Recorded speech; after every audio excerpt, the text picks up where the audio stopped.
Welcome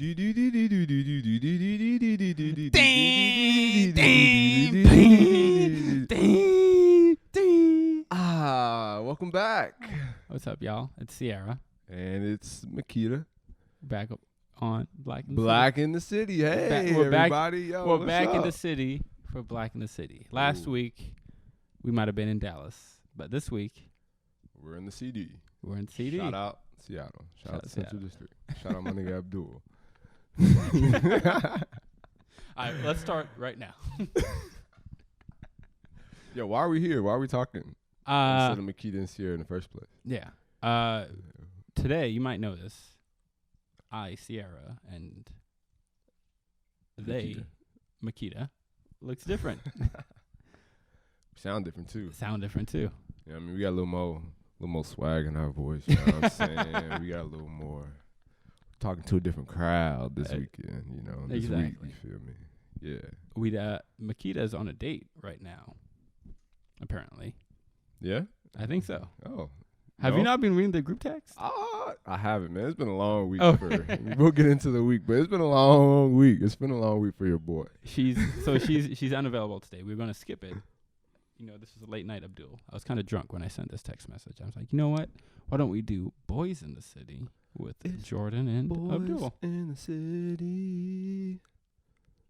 That's it. That's us, yo. Here we are. We're the boys, and this is the city. Exactly. So imagine this of being your favorite two hosts, Makeda and Sierra, but with Jordan and Abdul. Yeah. You know what I mean? Same shit. So thank you for compromising for today. Yeah. And we are. You might find out that we're not that bad. We're probably pretty okay, like, you know. I'd say so. I've dabbled in podcasting in the past. Oh, all the real fans remember the Arenta Media podcast from 2017. The 4 episodes that are out there. The real fans remember the What's My Favorite Word Friends podcast from 2012. That is just saved on my laptop. You got a lot of podcasts, I got bro. a lot of podcasts. That's not a good sign. What happened to those podcasts, bro? Where they at? I love podcasting. I just don't like people knowing my life. So I have a core group of friends that I've had for a really long time.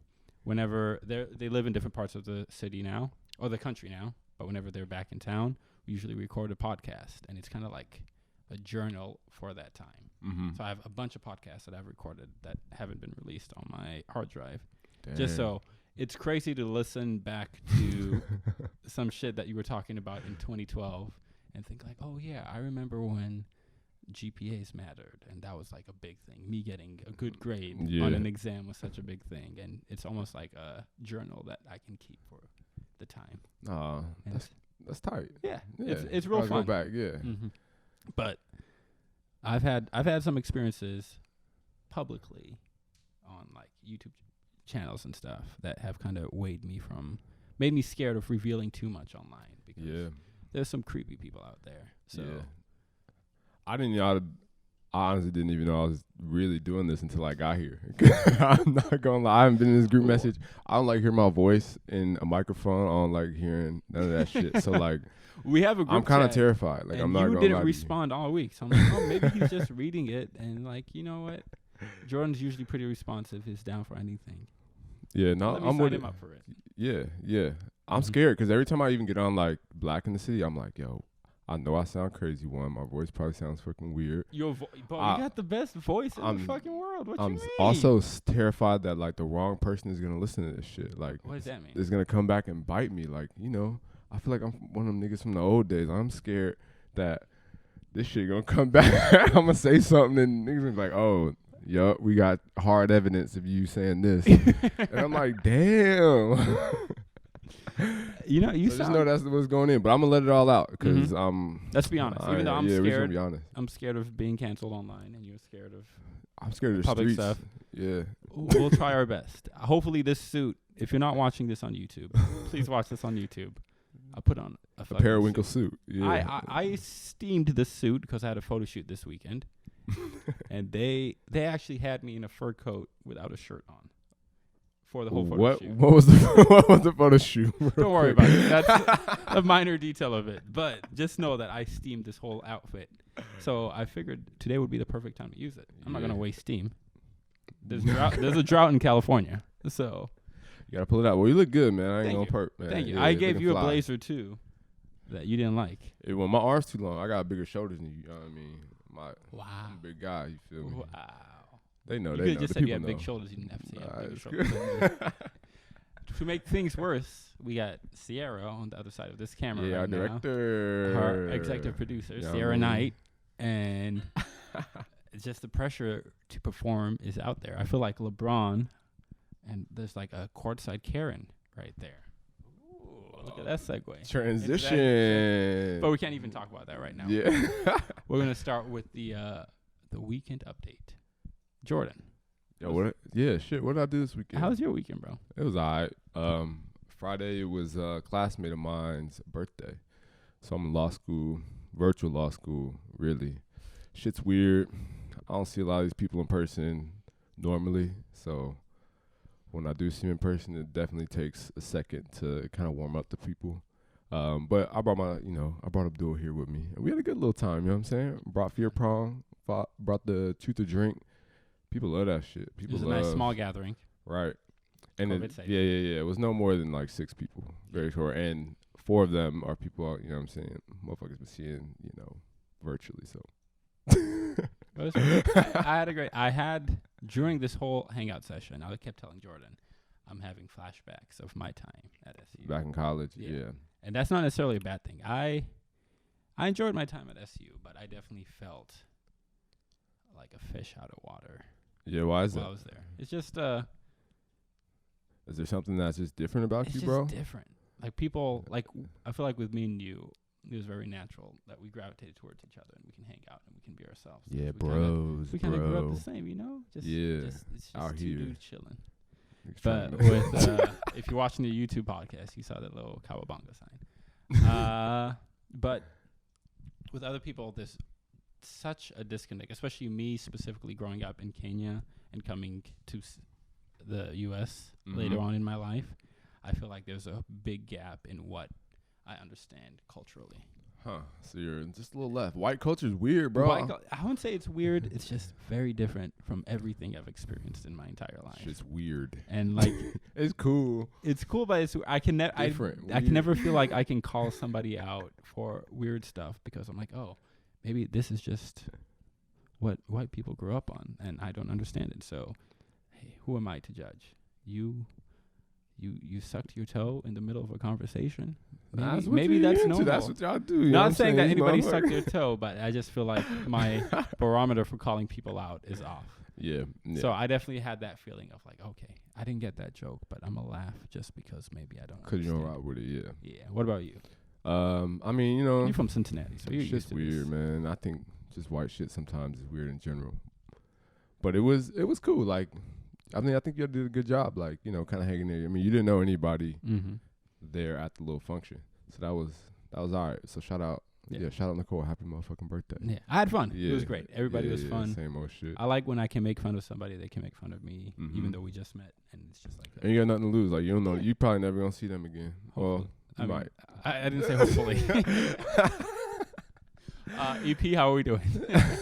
Okay, we're doing good. Yeah. And then shit on Saturday, I didn't do much on Saturday. Really just study, school shit. Man, yeah. I was in the house all day. Like, Really? I'm finding myself more and more having those days where I'm like, yo, it's been 48 hours and I haven't even gone outside. Jordan's actually quarantining. That's crazy. Yeah. Yeah. We've been waiting It's for been- it for a whole year, but he's actually doing it. But I mean, I've been pretty good though. Mhm. You know what I mean? So it's been low key. This whole weekend you were indoors? Damn near. I mean, other than Friday. Mhm. I mean, Sunday I worked. I work at a bakery. You know what I Were you mean? hungover on Saturday? A little bit, but not for real. More Oh. tired because we were up until 3 a.m. Was I drunk? Like drunk? Maybe Drunk? 4 or 5.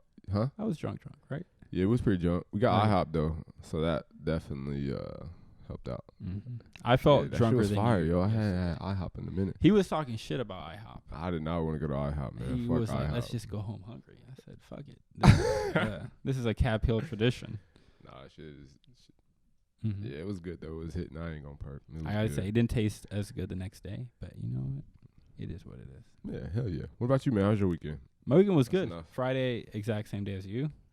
Saturday, I had an unusual amount of in front of camera work. I've done a lot of my stuff behind the camera, and on Saturday, I was helping my friend with a photo shoot. She's redoing her website, and she just wants to get some shots for her portfolio. Mm-hmm. And she asked me to be one of the models. Mm-hmm. And this is my first time. I've always considered myself a model? not a model. Look, everybody, this guy just got LASIK and now he a motherfucking model. This nigga was 4 eyes, everyday looking nigga. Now he a whole new suit wearing. I I'm was fucking with literally it. about to Looking say the good, bro. complete opposite of what you just said. I was just about to say I already consider myself not photogenic. One thing I really appreciate about quarantine is everybody's wearing a mask. And because my fake smile is so bad. Like right now, let's pretend we're taking a picture with that camera. Ready? Mm-hmm.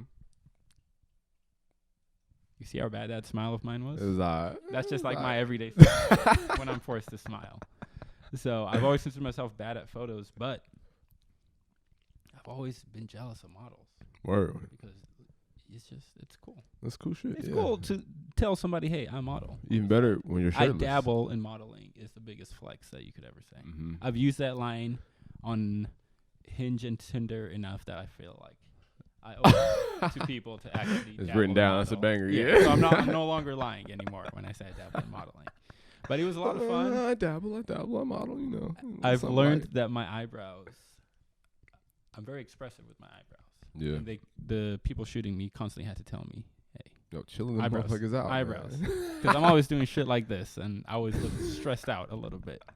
And it just fucks everything up. So it was a lot of fun. I had to show way more taco meat than I was expecting to show. Mm-hmm. This is one of those things where, like, you know, when you're in a situation but you want to seem prepared for it. So when even somebody says some outlandish shit to you, you're like, oh, yeah. You gotta roll with it. Of course. Yeah. I mean, I know modeling. I know people are shirtless all the time. Let's do it. Was it cold? It was kind of cold, but not like, it wasn't cold that it would notice. I think I was more nervous of like, oh shit, these pictures are being taken in CR2 RAW right now. They're getting 25 megabits of my chest hair right now. I hope they look good. But shout out to Jessica, shout out to Juan. They're great photographers. I know whatever is going to be released is going to be good, and I'm excited. Fire. Hell yeah. And then after that, I had a friend of mine was shooting a test thing for something that she wants to pitch. Mm-hmm. And I just had to do like some test video work for like an hour or so. Hell yeah. So Saturday was very busy. I was very hungover from Friday. It was a lot of Trulies, man. Yes, so many Trulies. Shout out. Fucking Trulies. I remember one of the first times I started hanging out with Jordan. I hated Trulies. I still hate Trulies for real. He gave me shit. Me, you, and Justin were at QFC. We were about to go hang out at Cal Anderson. And he was like, hey, guys. What do you guys want to drink? You guys want to drink some fucking Trulies? Nigga had glasses and shit. I was like, bro, who is this guy, man? It's a nice ass day on. I asked people like, oh, what do y'all want to drink? Oh, yeah, I see some White Claws over there. Y'all want some White Claws? Justin, I thought they were going to beat me up. I thought I was going to get jumped in this QFC on Broadway for recommending this shit. And I'm like, oh, dang. I went home that day thinking like, oh, shit. I got a fucking fridge full of Trulies. I got a fridge full of Trulies. I've been hanging out at work too much. I got to diversify the crew I hang out with. Because this Arab crew is really turning me white. Damn. But look at you now. bro. Because I remember during that time, Justin was making fun of me for drinking LaCroix. Now? You're a LaCroix nigga. Now? LaCroix? LaCroix? I see that guy drink LaCroix all the time. So I'm just an early adopter. Yeah, you're ahead of the curve for sure. I've never bought a White Claw or Truly though. Like, I've only been giving them to me. And I'm cool. I'm just gonna That's roll how with I that. started too. Damn. Yeah. Until you go to Costco, you're about to check out. You see 24 for $20, and you're like, oh, you know what? I could use a couple. Yeah. It seems like you're enjoying it right now. Yeah, they cool. Yeah. Try it out. I'm fucking with it. So I forgot what I was talking about. I mean, what else didn't you have something drop this past weekend? A documentary. Yes. Yeah. I had a documentary I worked on. I went to Texas in November, like late October, early November, to work with Wonder Camp and Justin Jeffers. I'm sure a lot of people listen to this podcast already know who Justin is. We worked on a documentary for a company called Slim Pickens that was released this Wednesday. And along with the release of the documentary, we released a GoFundMe to save Slim Pickens. Slim Pickens is the first black-owned outdoor shop in America. It's based in Stephenville, Texas. That's crazy, like bro. That sounds crazy. It opened like 2 years ago, and this is the first time a black dude was like, you know what? That's love. That's dope. That's like history, you know? Yeah. Like, niggas need outdoor shops. Exactly. Niggas need to go Shout outside. out Jamaica. Shout out Heather. Yeah. And we filmed the documentary with them. The plan was not to even start a GoFundMe with them. We were just subcontracted by these wonderful people at Wonder Camp to help them produce and direct this piece. I produced it, Justin directed it. And as we were there, as we were interviewing him and talking about it more, he revealed that the shop was struggling and the building that they were occupying was going to be sold. And he would like to start some kind of GoFundMe. Since we were hired by the Outbound and Hoka and a bunch of other people, there's a lot of different hands in it, and we weren't sure what we could do to, like, we couldn't just go out there and say, all right, we're going to make you we're going to make a documentary that helps you raise money. But then not actually help you raise money. Exactly. So we're just like, you know what, we'll help you. While we're here, we'll film a little video of you talking into the camera saying that you need money, and we'll give that to you just kind of off the books. And we might send an email or two to Outbound just to see if they're willing to help. And after we filmed it, we talked to them. They were very happy. They were very happy with what they had, and they were very willing to help. And they let us lean more towards telling the story of the actual struggle that was going on. So instead of just focusing on this being the first black-owned outdoor shop, we were able to focus more on the struggle that comes with it. And be a bit more real. And they about to have a building now. That's looking crazy right now. They had a goal of $143,000. The video dropped this past Wednesday, and by Saturday morning, I woke up to them having reached their goal of $143,000. That's nuts. This is probably the most proudest I've ever been of anything I've worked on. I started off making the dumbest videos. If anybody here is like an OG Abdul friend that knows me from the past, you've seen the stupid shit that I've made. There's terabytes of stuff on my hard drive that will never see the light of day. So to be able to be a part of something that saved this family's life, because I got to spend a week with the whole family. The wife is the sweetest, most helpful, just great person I've ever met. Jamaica is just like the funniest, most personable person. Their two kids, Silas and Finest, I felt like I was an honorary uncle because I got to spend a lot of time with them, and just to know that the documentary that I worked on is able to provide not only for Jamaica, but if Silas grows older and takes over the shop and that next generation. It's generational. That's love. Emotional. Me and Justin, it was great. Me and Justin got on the phone, and I almost felt like crying. I could tell he almost felt like crying. He's like, "Yo, we just did that." Because even me and Justin came a long way. We met in 2018. We've done a couple of videos that will probably never see the light of day. And we've made some shit before. But to be able to go from that to go to this, and the evolution, that progress is beautiful, bro. A lot of it, you don't really recognize it because you're so in the moment, and you're like, all right, I got to make this Excel spreadsheet. I got to call this person. I got to call this person. And you're lost in the minutia. But this week was one of the first weeks where I was able to take the step back and think like, look what we did. Look what all of these Excel sheets produced right now. And it felt great. Damn. So this is in Strawn, Texas? The shop is in Stephenville, Texas. They live in Strawn, Texas, which is like 30 minutes away. Like a town of 600 people, real small, but real cool. I think the most impressive part of all of this one is I was there for a week.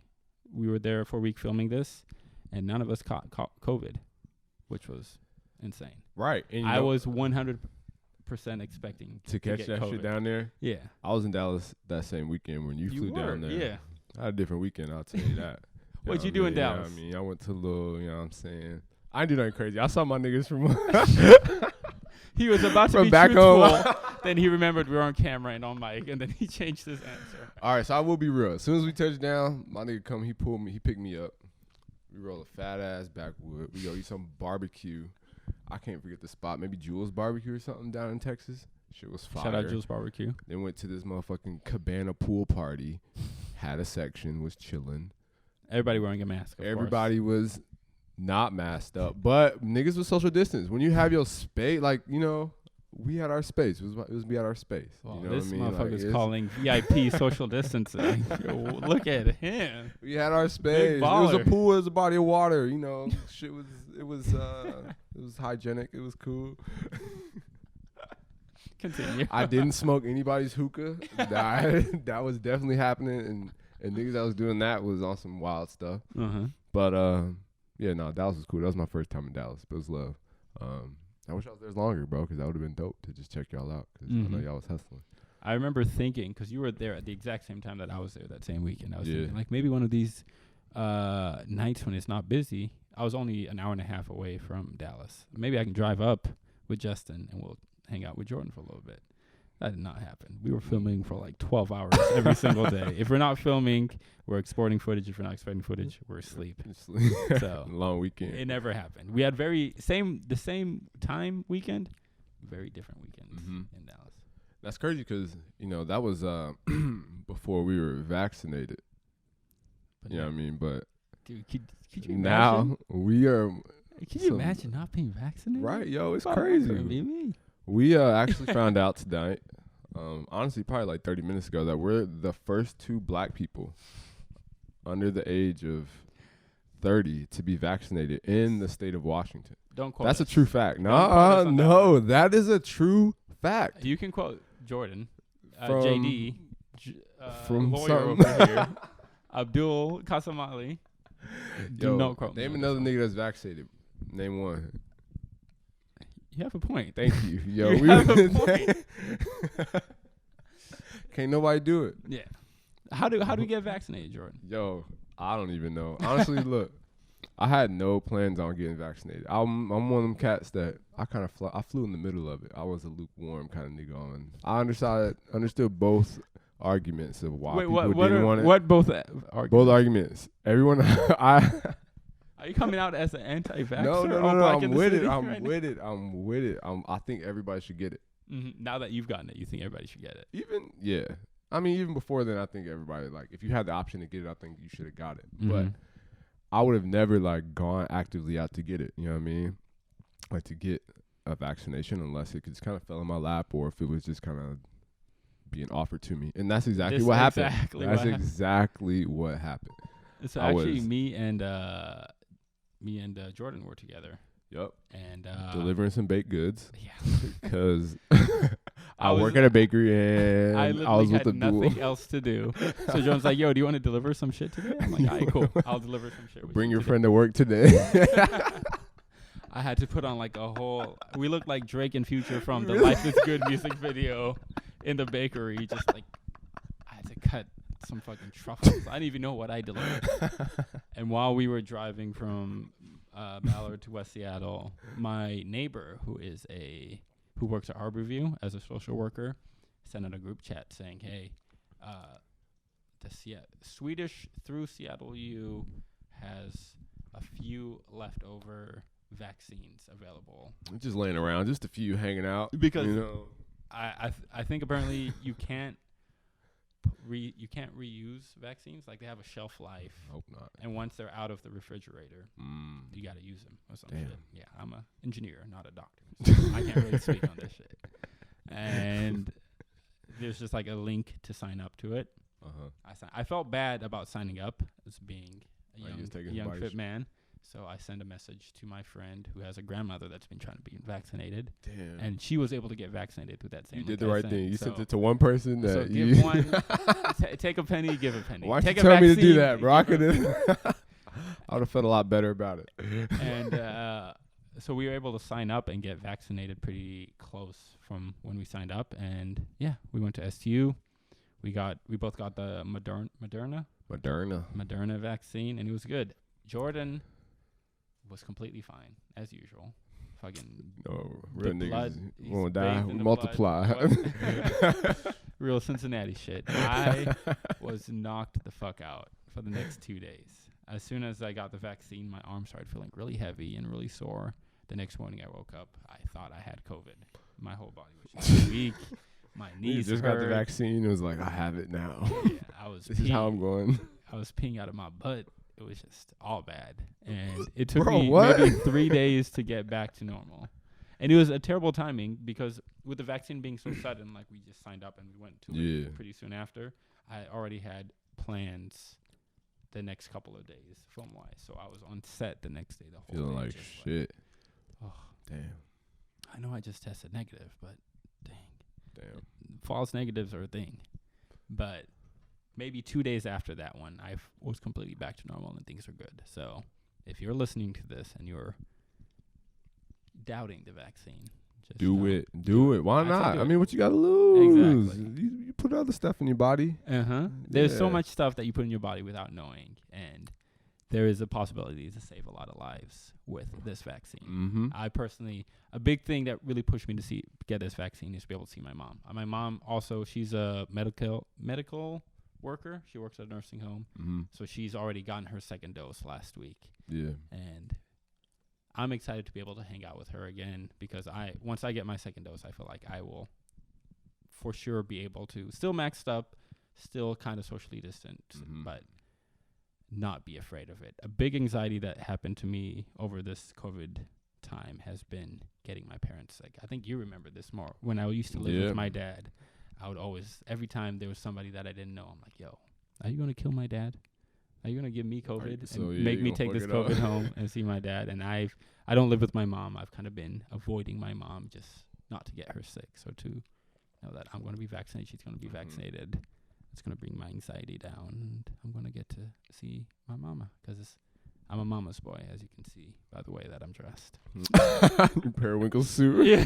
And I'm glad. I remember them some days. Suspenders. I'm not sure if y'all saw the suspenders, but suspenders. we got suspenders going on. Damn. I don't even Chris need- Brown. I don't Fine even China. need the suspenders because I'm wearing sweats. but you know what? Fuck it. I remember you going through all that, bro, because I remember thinking, like, man, I really don't want to get Abdul's dad this shit, because I was definitely the friend that was hitting up Abdul to do shit. Like, yo, bro, we got to do this. Yo, bro, what you doing right now? Like, I remember one time I came back home at 2 a.m. after we were doing a live stream DJ set. My dad came downstairs. He usually sleeps at 9, so he was in the middle of REM cycle number 3 at this point. He came downstairs and said, yo, where the fuck were you? You know there's a pandemic outside. If you catch this shit, you better find a new home because you ain't coming back here. And then he went back to sleep and woke up the next day and pretend like that conversation never happened, like a true African parent. And I was just like, oh shit, yo, this shit is real. I remember calling Jordan the next day and saying, hey, bro, you gotta chill out. You can come pick up the camera and film it, but I don't think I'm going to be able to do these DJ sets anymore. And so to know that we've made it to the end of this, because it's felt like a never-ending battle of like, oh fuck, when is COVID gonna end? It's been a whole year. This is the new reality of the world. But I feel like with the vaccine slowly rolling out, the end is in sight, which feels good. Yeah. I'm in school and they talking about having fall semester be back on campus with there being an option for students who are super vulnerable to COVID or who just aren't comfortable going back on campus, option out. But shit, I'm about to be on campus, man. Exactly. You're vaccinated, bro. You got the blood of God. I can't You're do ready to another go. Zoom meeting, bro. Especially, I feel bad for you. I went to tell you. I know how much you motherfuckers pay for school. Paying a lot Paying all of that money, yo. for school to take it on Zoom. It's a lot, yo. I be going there just to be in there. I'm just because I'm paying for it. I treat it like it's my house. I take my shoes off. You feel me? I bring food up in there. You been in there? I invite my friends over and shit. Like I've been studying up in there like I'm paying for it. So when I went to SU, I spent more time at the building than I did at home. Mostly was because of how expensive it was. Like, yo, if I'm paying you $50,000 in rent a year, right? You know, I'm taking every shit and every piss. I'm not gonna fuck up my plumbing while paying you $50,000. And I'm excited also just to like be able to interact with people on campus, like interact with professors and like interact with Are you an extrovert? Advisors and shit. I mean, when I have to be, and law school is definitely one of those things where like you have to like kind of build connections and like really meet people, and that's something that like I really enjoy doing. Like I don't like to do it with everybody, but I think at least when you get to see somebody in person, or you can kind of get I can get a better gauge of like, oh, okay, that's someone I do want to like be spending time with, or like I want to build a relationship with. But on virtual, it's like I'm getting 50 minutes to this person, and they seem okay, or they may look good on camera, but like, I haven't had no actual interactions. Like I don't know anything about you. Like even if we're studying virtually, like I don't really like. There's nothing we can really connect to if I can't like really see it or feel it. So Right. yeah, that's like a big thing for me, you know. Like, so I'm excited about that.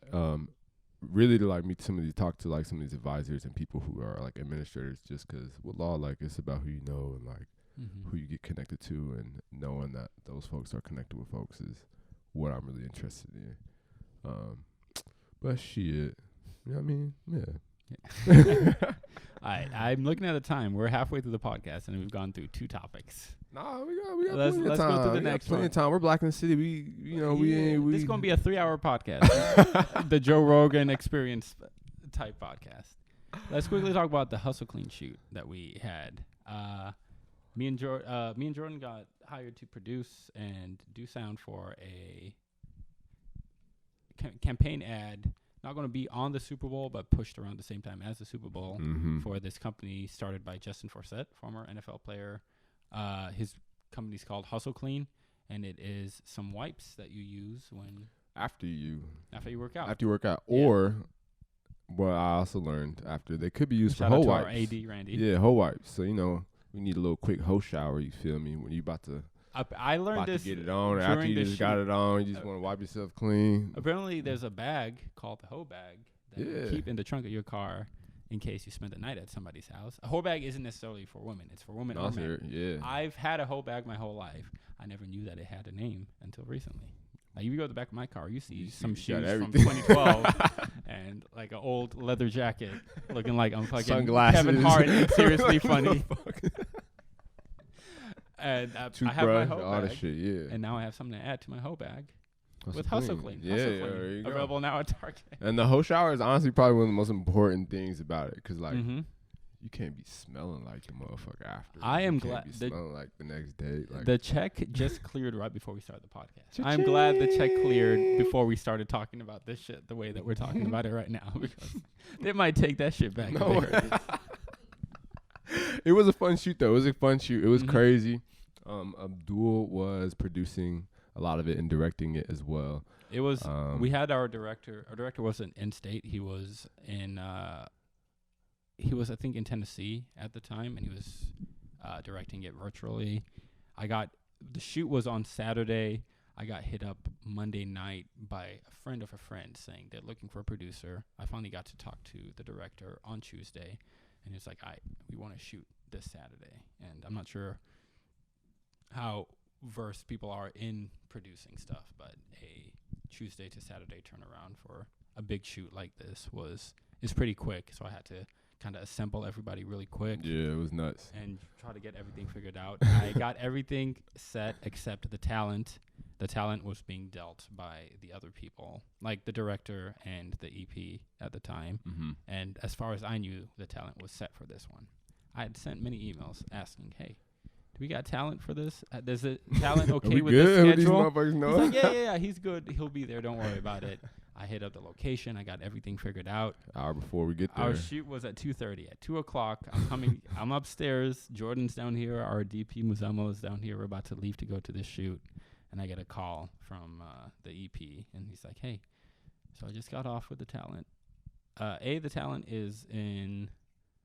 He's somewhere else, and he won't be able to get there until 6 o'clock. And B, he isn't comfortable with the concept, so we have to change the concept." Had to do a whole switcheroony. A whole you know switch I mean? of A the whole whole flip. concept that everything we did. We literally went to the place, we storyboarded, we did everything for the shoot. And 30 minutes before we were supposed to arrive on set to set up, we had to switch everything up. I'm hitting everybody up. I'm basically trying to focus on getting to the shoot and getting stuff done. Jordan and the AD at the time, Randy, was texting their people and seeing if we could find a backup person because we needed somebody to do a boxing scene. We found somebody. Yeah. And he said he was willing to do it for the price that we agreed on. Shout out Zach. You know what I mean? Coming Zach through. Cooper, Zach Nelson, boxer based out of Tacoma. As he was driving down there, Teed up. You already know. I got a call 2-5 saying third. that I called the people and say, hey, we found somebody. I sent them their information. He said, yeah, Zach seems cool. Let's have him down there. As Zach is driving down there, we get a call saying, actually, Don't need this nigga. We found KJ Wright from the Seattle Seahawks. He's going to be available to come down. We'll use him instead of the boxer. So Jordan has to have the very awkward conversation of calling this dude that we just asked for a favor for and just say, hey, actually, we don't need you right now. Just hurt. That I was kind of scared. I was like, damn, I gotta call this nigga. He's Yo, gotta a call a grown ass boxer, man. bro. Yo, I just talked to him on the phone. It was green lights. We good. He driving down to Tacoma to get his stuff. Mm-hmm. I call him 15 minutes later and be like, oh, bro, man. Actually, we don't fuck I'm with actually you. one of them whack dudes who be saying shit. Like, I'm all cap, bro. We ain't really shooting no commercial, bro. This ain't. Not actually worked out. And then, so you know, at first, like, so he's like, all right, it's cool. He was very cool about it. Shout out to Zach. And yeah, he was turning around. for sure. Immediately after, I get a call again saying, hey, we were looking at this guy's stuff, and what if we were to incorporate both aspects into this one? I'm like, oh, shit. That is not what we prepared for at all. I have no idea how we're going to make this happen, but fuck it. Yes, let's do it. So Jordan has to call the guy again and say, hey, come on down and shoot the commercial with us. And eventually made it down. It was just such a weird thing. We only had KJ for like an hour, so we had to shoot a bunch of stuff in an hour. This is probably one of the most stressed out I've been during a shoot, but I felt like I had to keep a calm energy because everybody else was just as confused as I was. Yeah. So I feel like if I started stressing out, we all fuck, man. Yeah, bro. We got Jordan shaking on the boom. We got everybody else messing up. I wasn't shaking, man. You know, I was gonna probably say, the best boom, man. But I came in with that energy. Jordan just perfectly. The audio was perfect. Man. If you can see the commercial on Hustle Clean's Instagram. You hear that audio. Mr. Boy right here. You Did know somebody it's say your boy, boom? Right? Somebody say That's me. That was you, That Mr. was me. SpongeBob himself. The shoot went cool. It was very surreal to expect to shoot with somebody, then fucking stand next to a 6'4", 250-pound of muscle NFL linebacker. And everybody that's watching that talks shit about quarterbacks being scared of getting hit and all this shit, until you stand next to a NFL linebacker, I don't think you can say anything. Because standing next to him, the whole time I was just thinking like, yo, they just played the Rams. Jared Goff had a broken thumb, and this dude was trying to end his life. That's fucking crazy. If you're in the NFL, shout out to you. Shout out. I take everything back. Every shitty comment I've said back about NFL players, I take it back. Except Kevin King. You fucked up. Yeah. Apart from Kevin King, everybody else, I take everything I've said back. You really sound like a sports reporter now, bro. You got the whole thing. It is blasphemy that you think. But it was a really fun shoot. Shit. Yeah. I was glad to be able to do it with. Man, no, you killed that shit, bro. Yeah, thank For you, real, bro. man. I appreciate you really it. did. It's been a journey going from engineer to filmmaker, and I feel like the journey is starting to pay off slowly but surely. Right. And you know, shit, who would have thunk? Who would have thought that we both would be doing this stuff, that we on this podcast, we got lights and shit. Bro. Like, it's crazy. We have an executive producer behind the camera. Exactly. It's crazy. Henny Knight behind the camera. All right, let's jump into speaking of long nights. Nah, man, we don't have much to say about politics, man. We're not political people. Let's just be real. Only thing that we have on this prompter is Jordan talk about stocks. And I'm gonna be real with y'all. Look, Jordan's a big stock dude. Hey, you think Jordan's just like this laid back, like, oh, I don't fuck with anything? I'm trying to make his some Robin money. Hood portfolio. I'm trying to make some money. Yeah. And I will make a shameless plug though to the Come Up Cousins. If y'all are familiar, there's this really dope YouTube series called Come Up Cousins. They're actually from Seattle. A cat named Mark Moreau, another woman from Seattle, and it's actually a whole team of people now. But they do really cool stuff, and they talk about black people getting in stocks because you can make some money. And it's not the like, you know, you make a real, you know, put $100 in and you get $1,000. It ain't none of that shit. Like, it's you put your money in smart places. You know, companies you've done research with, companies that you buy stuff from, companies you know are going to be doing well in the next 2 or 3 years, and you let that shit sit. And you just let it cook. I will say, don't put in anything more than you're willing to lose. Each dollar that you put in, imagine that you lost all that money. If you are uncomfortable or your life is at stake or you can't afford rent because of that, do not put that money in. Don't do it. Even though your money, you're not going to lose all your money in the stock market, but I feel like a lot of people fall into this like American Dream style stuff of like, yo, Sure. if I can put in all of my savings into fucking GameStop, Alright. that shit goes up. I take it out. I got $100,000. There's a lot of what ifs that happen to You gonna be stocks. salty. You gonna be Don't do that. salty. You gonna be real salty. Mm-hmm. But you know, if you got time and you're interested in it, and if you got a little more expendable income, or if you know how to cut your budget in ways that so you can have more expendable income, then look into it. Look into stocks. Look into cousins. But shit, that's all I gotta say. What?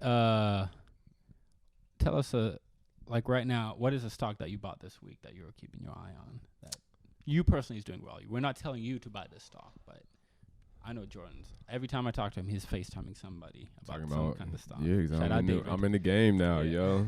And it's cool because once you're in the game, like stuff just kind of, I don't know, you just kind of get surrounded by people who are also doing stocks and doing money stuff and like are also in the game, and it's kind of cool. It's cool. If I left you for 3 minutes, could you talk about stocks? I gotta go pee.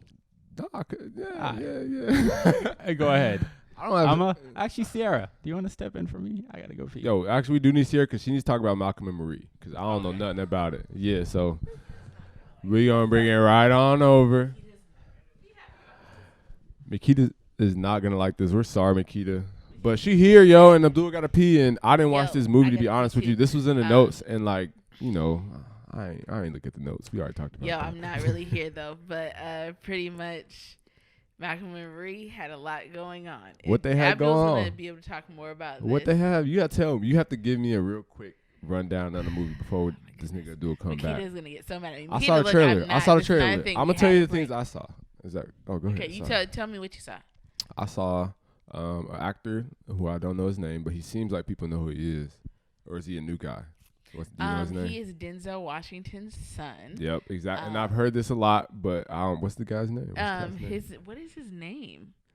Damn, it's really David Washington. Yeah, He didn't originally want people to know that he was Denzel Washington's son because he wanted to be his own. He's like, actor. he wanted to be his own man, but at the Yeah. very same time, he's on screen and he sounds Like- just like his father. So it's kind of awkward. It's one of those things where you don't want to be something so bad where it just it happens. I feel like and a it motherfucker. does happen. And it was a very long film. I fell Damn. asleep towards the end, but it was a very great monologue type vibe. to That's it. that's kind of what's in right now. I'm Yeah. sure you've seen Sylvia's Love. I haven't seen it yet. Word, wow. I have to really prepare myself to watch a romantic film. I You really getting do. your go. I enjoy watching Power. So I enjoy watching situations where if someone's a problem for you, you just get rid of them. So Damn. it's kind of weird. And it also informs how I watch TV now. Because I feel like somebody's giving you a problem. You have to get rid of them. So I should probably start watching Power. Are there a lot of problems in Malcolm and Marie? Because Yes, it they seemed have real a lot of tense. relational problems. I would definitely let Abdul get more into that You after keep he avoiding finishes me. You just keep draining avoiding his and snake. dodging everything I'm saying. Yes, because I'm not supposed to be on microphone. Goodbye. Thank you, This C. is You're not the best. Sierra. This is the producer. Bye. Yeah. Any nights, everybody. Thank you. I heard as I was draining the snake, I was hearing Malcolm and Marie talk. Malcolm and motherfucker Marie. Yo. So nobody's watched it here except me. And fully, yeah. All right, yeah. She watched a little bit. She fell asleep. okay, Because it's long. It's Apparently it's long. long. It's in black and white, so naturally it's gonna make you go to sleep because anything in black and white is drowser. that is a hot take. Right there. I watched it with I have a very jaded way that I view movies versus other people view movies, and luckily I was able to watch it with my roommate Emmanuel. That might literally walk in the middle of us filming this podcast. Hopefully he doesn't. Yeah, we'll give him the mic if he gets in there real quick. Shout out Lend Me. Download Lend Me on the App Store. Yeah. And I really enjoyed it for what they were able to do. This was one of the first films filmed during the pandemic. I think they were allowed to film it in June, a couple months after the pandemic. So So they touching and kissing and shit. You couldn't a do lot that of before. a lot of what I was seeing, I was imagining like, all right, this camera angle is cool, but the whole reason this whole beginning scene is shot from the outside of the house instead of the inside of the house is because of that pandemic. A lot of the lighting choices that they used for it Whoa, because of the pandemic. Yeah, And that makes sense. this is like early-ish into the pandemic before filming was open the way it was, and people weren't sure about it. So everybody else, like I think it was a 22-person crew, which is really small for a Hollywood movie. Damn. All those people were kind of quarantined together, and it was really to be able to produce something like that. It was written, punched up, edited, and released all in the middle of this pandemic. So to imagine all of this happening in the middle of that same time where I was fucking going on walks to feel sane again, to imagine all that happening was pretty cool. That's cool to hear, though, because like, I mean, when you think of like Hollywood movies, you know, there's these crazy crews and crazy budgets and semis blocking off roads and shit, and right, and for them to shoot something that, you know, put together and dope like that with less than 25 people. That's crazy. Yeah. Yes. I've been on sets bigger than that. And this is like a Hollywood $2.5 million budget Netflix movie. Do you think a lot of more movies are going to be made like that? And do you think that's like... I know there's Hollywood has opened up a little bit. There's been more productions that have been happening. But as of right now, filming this podcast in February, I know LA is essentially shut down at this point because of it. I know... personally, a lot of people that filmed out in LA that are back in Seattle to work because LA is just completely shut down. And we actually had a friend that was going to move to LA to start his career in the film industry. Get his wings. But he had to postpone that one because right now the way things are working in LA is everything is so shut down because of the rising numbers that are happening that if anything is being shot, only a bare minimum amount of people are being let on the crew. Like there's like 5 people crews with like a director, DP, producer, and an AC and something like that. And it's just really, really small. So unless you're in the industry and you're cool with these people, you're not going to find any work down in LA. Damn. And it doesn't make sense to kind of go down to LA right now if the numbers are still rising like that. But like we said, the vaccine's out. People are getting vaccinated. So hopefully that changes, yo. But production side apart, that movie Malcolm and Marie made me so happy to be fucking single. Because holy fucking shit. I really liked the movie because I went back and forth with siding with Malcolm and siding in Marie. Both of these motherfuckers they're crazy. They're Crazy people. But what you do for love, bro. Love make you crazy. They did a good. I think it was feelings. Sam Levinson, the director of it, and I believe he wrote it as well. He did a really good job of painting these people as real people. There's not a good guy and there's not a bad guy. Malcolm, he is a good boyfriend. He's also a terrible boyfriend at the same time. Marie, she's a good girlfriend and also a bad girlfriend at the exact same time. And there's a lot of back and forth that goes. Personally, I kind of started losing interest towards the end just because of I low-key grew up on TikTok. TikToks and Vines. I don't have the attention span to listen to 2 people arguing back and forth for an hour and 43 minutes. Towards the end, I kind of checked out, and I was glad it was over when it was over. But were you stressed out, man? Because that would just I got flashbacks to some arguments that I've had. I've had moments where, like after Autumn Club events that we've had that have been great, I get back home with my girl, and she's just like, you know what? Just seeing you so happy out there made me so angry. It made me think about you not needing me anymore. Dang. I thought this argument was one thing that happened to me, but to see it happen in the movie it happens, man. It was refreshing, but also kind of scary. Like, yo, this wasn't just one person. There's other people out there like this, and there's a lot of people out there like that, man. Exactly. So and what's up? Like, are we obligated to stay in those kind of relationships? Like, do you think people feel obligated because like you love this person, or if you asked me before that, you'd be like, no. Yeah. You said no. I would say no, but after being in a relationship, it's all hindsight is always 20/20. So once you get out of the relationship, you're able to look back and think like, yo, what the fuck? That was crazy. Yeah. Why was I with this person? That didn't work out. But when you're in the relationship, this is another person that you love, that you're within this relationship, and what is a deal breaker in hindsight could just be an obstacle when you're in it and you're thinking, this might be something that we can work through. She's had a bad day. I have my bad days too. Hopefully we can work through this as well. But single ab, Birkin bag ab. Like, nah, None of that yo, shit. I don't want none of that, We though. done. Yes. Give me a copy of my house key. I'm gonna change the code on my Alexa wired doorknob, and we're moving on. Damn. Yeah. I don't even let it get that far, man. Mm-hmm. Like, What do you think, Jordan? You haven't watched the movie, but based on what you've heard right now. I think relationships will work, yo. That shit takes a lot of work, and you gotta be in a space to be able to be willing to work through it. Mm-hmm. If you're really that person. But also, like, I'm all about taking breaks. Like, I think in a traditional sense, we see people like our parents is like, well, my parents especially, like, they've been together for a long ass time.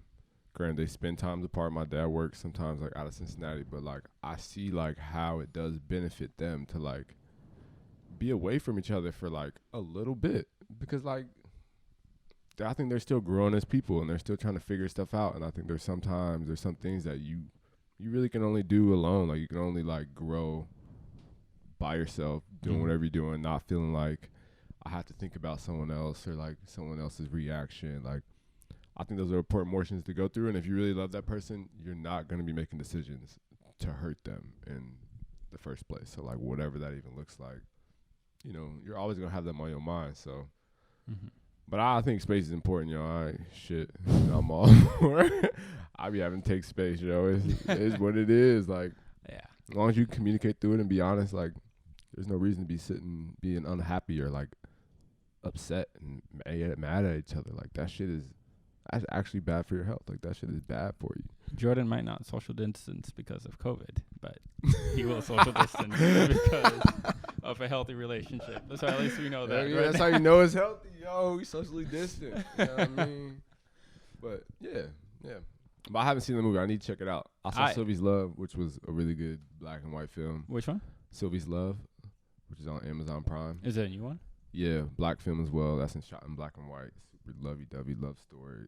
Probably has a lot of the same elements as this one. I feel like that's just like the trend right now. Like, I think black and white films are gonna come back for like a little hot second. Shout out, speaking of black and white, shout out to black films finally being in the forefront again. Yeah. I know a lot of this, unfortunately, is a response to the protests that have been happening with George Floyd, and suddenly Black Lives Matter is cool versus 6 years ago. Man. People know how to make money on it. BLM was almost considered a bad word. But there's a unique opportunity for us to go in and take advantage of the guilt that is happening right now, and people being out there like, all right, let's make sure that we support our black brothers and sisters out there. And I see it, exactly. Like, as an opportunity, like, we can put some money in our pockets, and we can also pay the folks that we want to pay to do a lot of the other work. Because, like I said, like, I haven't been doing films and like production stuff for a very long time, but the more that I do it, the more I see there's so many roles that could be filled by black people that or haven't been historically filled by black people or like people of color, because it's, you know, so exclusive to get into this world.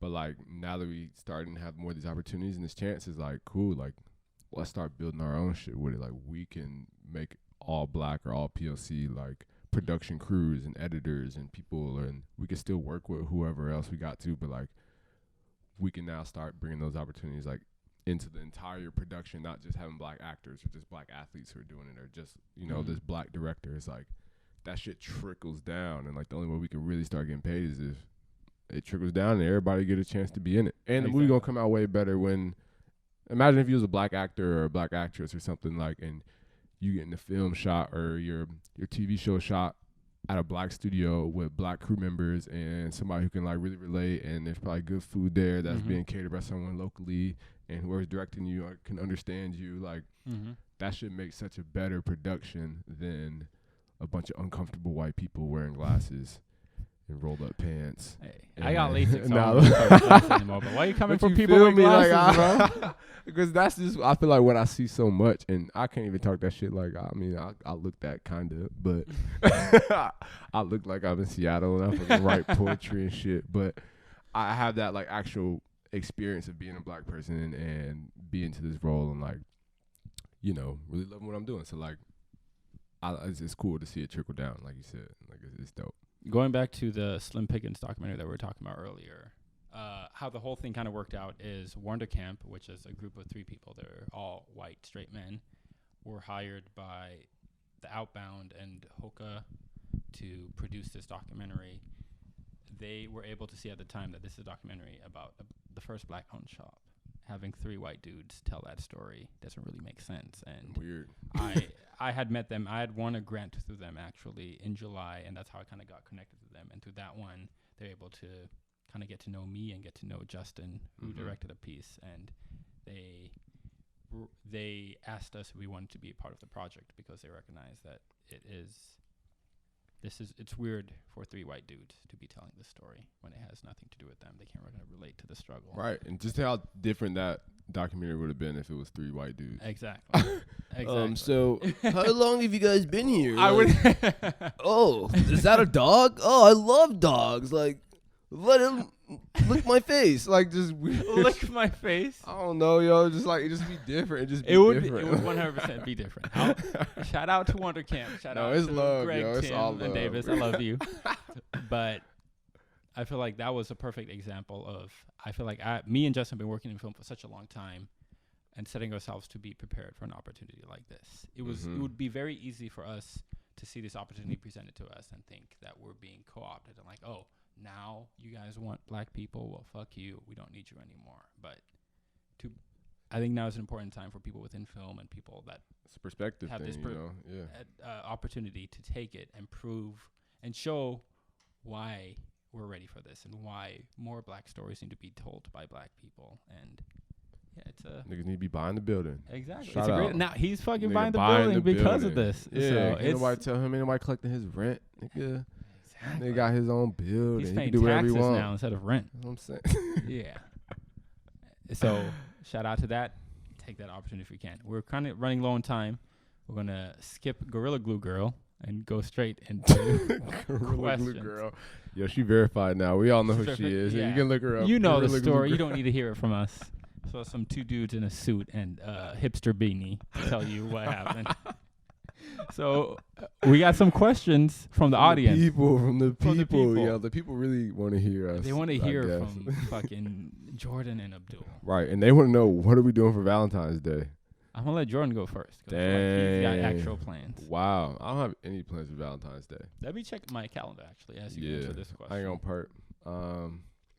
I actually, you know what? I kind of have a plan. I have a plan for the weekend after Valentine's Day, and you can call that shitty, but I think it's the same month, and It's price efficient. Bro, shit's cheaper. you call it whatever. Yeah. But I got a nice little dinner reservation for Musang, which is a Filipino restaurant up on Beacon Hill. It's fire. It's Or shit. You out here calling names, bro? Hey, let's keep a note. Come on. Dang. Can you write a note? Oh, when to bleep this out? Whoever this date is with, I want you to know that me and Jordan both got $100 gift card from Musang. And this motherfucker's only going there because this shit is free for him. Don't think that he's doing some romantic shit. If he orders you Patron and you think, That's like, 'cause oh I my got God, it 'cause he's we got spending $100. $20 per shot? No, he's using 20% of his gift card for this shot. Yo. Damn, well, now everybody know my plans, yo. Damn, that's cold. That's cold. I'm not doing anything for Valentine's Day. Bro, you don't want to spend your $100 gift card to Miss Sang too, bro? We could really ball out. $200, bro. We can make it a little four person, We 4-seater could. type shit. But at 6 a.m. on the 15th, we have a call time to do a Bro. shoot at the Wing Luke Museum. Oh yeah. I'll be prepping for that. I don't know what Jordan's doing. Jordan, the producer, I'm not. It's apparently the weekend he's after. going. It's the weekend after. It's the It's weekend the weekend- after. Oh, you're going the weekend after. Look, see, you done On the exposed me. 22nd, we also have a shoot on the 22nd. Bro, that's the 19th. See, you wouldn't listen to nothing I'll say. You done okay, exposed me in front of the people, okay, bro. Never mind. I was trying to call Yeah, him out in the middle of the podcast. No, I'm still gonna be. I'm gonna have a good ass dinner. I don't know.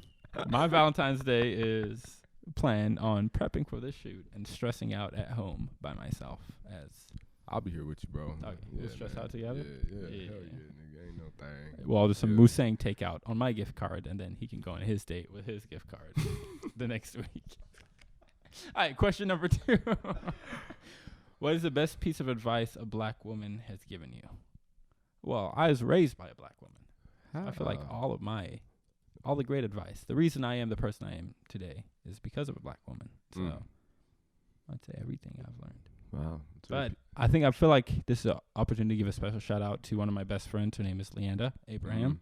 She has been one of my closest friends. She gives since good high advice. school. Yeah. She's like She's shit. the reason I am the person I am today is because Fucking she hasn't suit been afraid to call me out. Sweatpants having, suspender wearing, suit wearing dude. You can blame Leanda. I feel like I've had a lot of growth that I've had since I met her in 2007. And I feel like a big part of that is just my friendship with her. And specifically, I remember there was this girl I had a little entanglement with. And I was fresh out of a relationship at this time. I kept saying that I'm not ready for a relationship, but I kept kind of doing things that people in a relationship would go to. Like, I would constantly be going out on dates with her. She'd be spending the night, all this other stuff. Even though I would constantly tell her that I'm not ready for a relationship, my actions would say something differently. In my mind at the time, young 22-year-old Abdul was like, yo, this is normal. This is fine. I've made my intentions clear. I'm one of the good guys. But I'm thankful to have Leanda in my life because she, at the time, was very upfront with me, saying, yo, Abdul, you're being a real future right now. You're being a real fuckboy. Your actions aren't saying the same things that your words are saying. And we actually got into a big argument about it, and we had a fight about it, and I was just like, no, you're just being unfair. You're just siding with a woman because you're a woman. Dang. But as time has kind of gone by, I've kind of realized my ways, and I feel like that incident specifically has helped me grow a lot. And to this day, I am conscious of how my actions might differ from my words. And just because I say something, it doesn't mean the other person is feeling that exact same way because my actions might be different. So shout out to you, Leanda. I'll never say this to your face, but I love you. On podcast. Yeah. This is virtual. You're not going to listen to this podcast because you don't listen to anything I send you, but shout out to you. What about you, Jordan? Probably from my mom's my mom, she gave me some really good advice when I was first moving out here. I left Cincinnati when I was 18 because I got into school out here. And I wasn't going to come out here at first. I was going to go to school in Ohio. Mm-hmm. But then, one morning my mom really was just like, you know what? Like, you should just go. Like, I was going to stick around to, like, be able to be close to my mother, like 45 minutes to an hour away. But she was like, you got to go do your thing. Like, enjoy life. Like, I'm going to be here. It's just a flight away. Like, it won't be nothing to get you back. Like, if you have to get back. So that was probably, like, some of the best advice I ever got because I don't know who I would be if I was still in Ohio. If you didn't go think to Bellingham. I think I'm an Ohio nigga looking now, man. Imagine if I was back there. You fool Mr. Miyagi, Jordan. I had all gold teeth. All my shit would have been Cedric crazy, Benson bro. jersey everywhere he go. And then also I have a really good friend of mine. Her name is Christine Williams. She lives in Portland, but she used to live up here. She's a really great artist and friend of mine, designer. She wrote me a little note probably a while ago, probably right before she moved to Portland. That was just like, hey, like, continue to be creative. Like, always keep doing what you're doing. Like, really, like, I love you, and I'm always, something around that message. But that really meant a lot to me because I've never seen myself as a creative person. Like, I'm not a creative motherfucker. I mean, I am, but I'm not, like, in a traditional sense. Like, I can't draw. I don't make no music. Like, I can't play anything. Like, but I'm, blessed to find myself in these spaces and, like, can help people who I think are creative make things and, like, have, content and something tangible. And, like, I love seeing that process and working through that. And, yeah, so, like, her telling me that, like, yo, like, continue to do shit like that. Continue to be an artist. And, like, for someone who I see as, like, such a dope artist to tell me to, like, continue to be an artist, like, that shit means a lot. Yeah, like, I'm from Ohio, like, y'all don't get it, like. Not from Ohio, from Cincinnati, I'm from Ohio. Natty, Bro. like, it's he ain't different. Even from Niggas Cleveland don't be doing that shit. or like, Columbus. It's from crazy. Cincinnati. It's just different. So, a lot of love for that. Mm-hmm. So shout out. Christine. I feel like recently, I think I've told you this before. You've been striving in your role as like a producer, A&R type person, and I didn't know that Christine had such a big part in this. So Yeah, hey, shout out to you, It's Christine. my G, yo. It's my G. He's getting better at doing what he was already good at, and we have you to thank for that one. So Yeah, shout out to you. Yeah. And shout out all the black women. Yeah. I feel like it's become a corny thing at this point, especially since this whole movement. Everybody's like, "Yo, just black women are so strong." Nah, nah, nah, nah. And it's just like a new thing that people have learned, and it sounds corny to say now, but for real, shout out. Like, to you know, we shout out to about black it. Though. women. Yeah. Yeah. Like, you know, That's just cool. always. Yeah. Without the EP of this episode We wouldn't even be here. So. Should here record. Exactly. Thank you. Shout out, Henny Knight over Henny here. Knight. All right, we're gonna do 4 more minutes, so we got 2 Okay. more closings. Just rapid fire these motherfuckers. How do you tell a girl your sex game is fire without saying it? Who? First of all, who asked this question? Is what I want to know. Secondly, I'm gonna let Jordan answer this question first. Well, I don't think have the anything. name says it all. You know what I mean? People, you know what I mean, on the block, you feel me? People on the side, feel people who me? know me on, you know what I mean, outside of just Jordan in a traditional space. You know, some people call me Young Bottom Lip. And I didn't come up with that name. You know what I mean? People just call me, oh, look. I like Well, your imagine bottom if he lip. I stayed like in. your You bottom think this lip, is Jordan. bad? Imagine like- if he stayed in fucking Cincinnati. I like your bottom lip, Jordan. Oh, your bottom lip. So that's how you know it's good when, you know what I'm saying, niggas, they got something specific. They're like, ooh, yeah, I Oh, like you have that a lip. nickname Yeah, after you got a something nickname, you yeah. did. Got you, feel me? Some people, they Big Willie or they, you know, strong arm or arm and The hammer, whole some arm? shit. I don't know. You know what I'm saying? Some people get, yeah. So you think Arm and Hammer is about sex? I'm never going to moisturize the same way.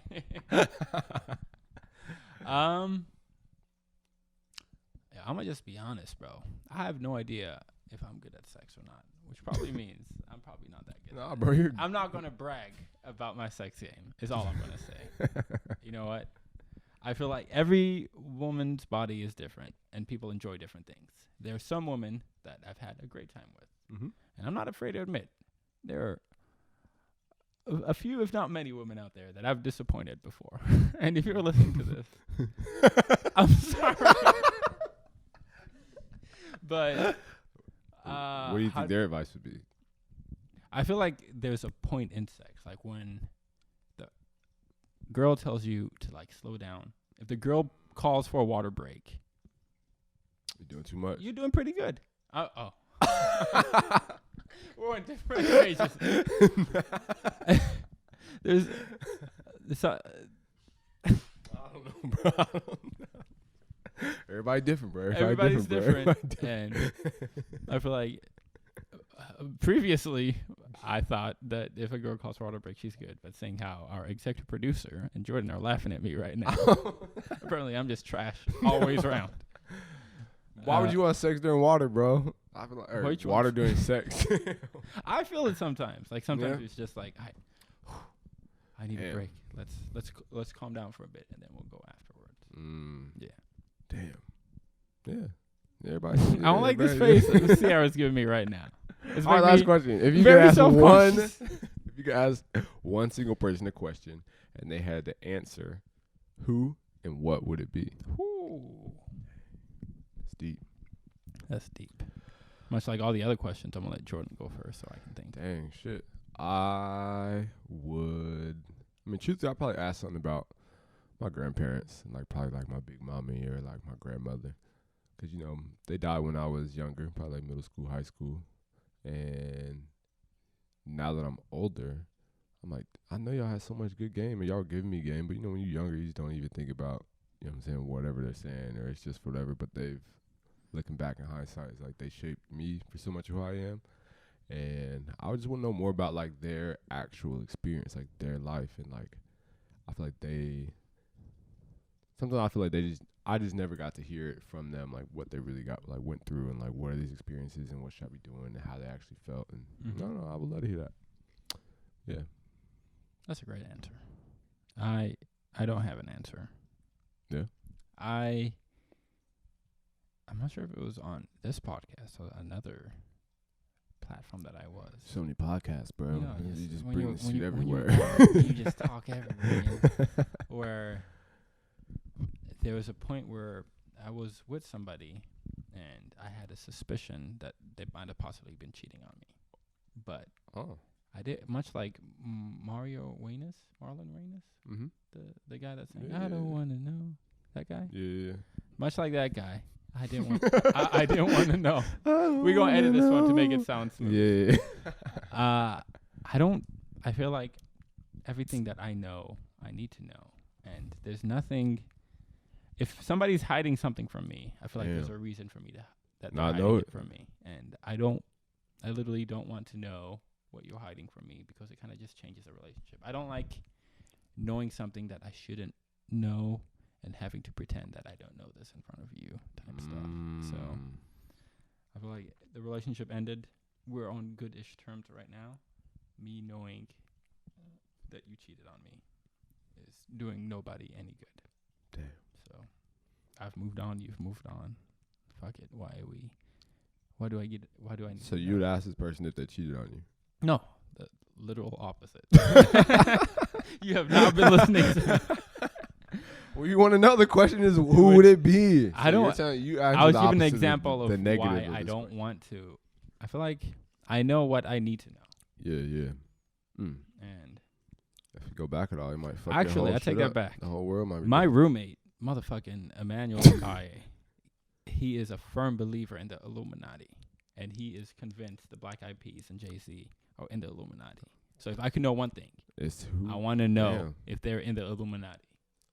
Just for them to tell me no. Be a good night. Apparently, if you look at the video, there's a triangle with an eye in it, and that means like the Illuminati's Freemason, Third Sector, Phi Kappa Psi, all that stuff. I just want to know for sure that this shit is bullshit, just so I can prove it to him. Apart from that, Damn, those are pressing questions that maybe one day we'll know. We'll get up likely, there. hopefully one day. Yeah. One hustle clean shoot later, we'll know everything there is to know.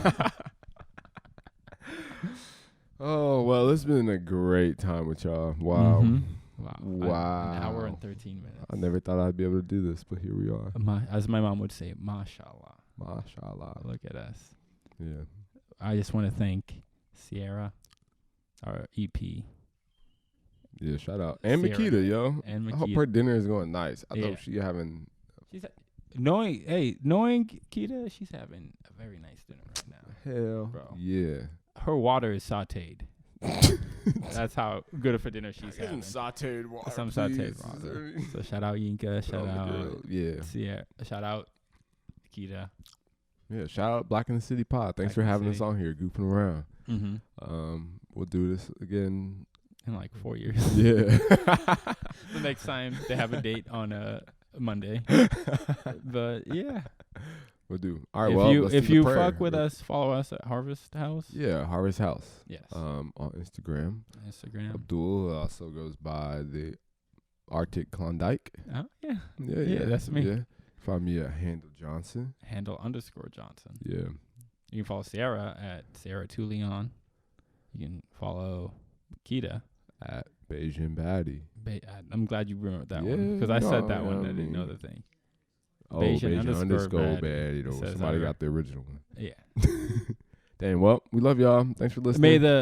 May the booties get tummies fatter. get flatter and the booties the booties get proportionately fatter. fatter. So whatever you lose in the tummy, may it goes directly. Hey, Isaac Newton's first law, Mhm. equal and opposite reaction. So may Isaac Newton's first law happen with your stomach and your behind. And you're behind. Thank you. But Goodbye. don't look behind. Always look forward.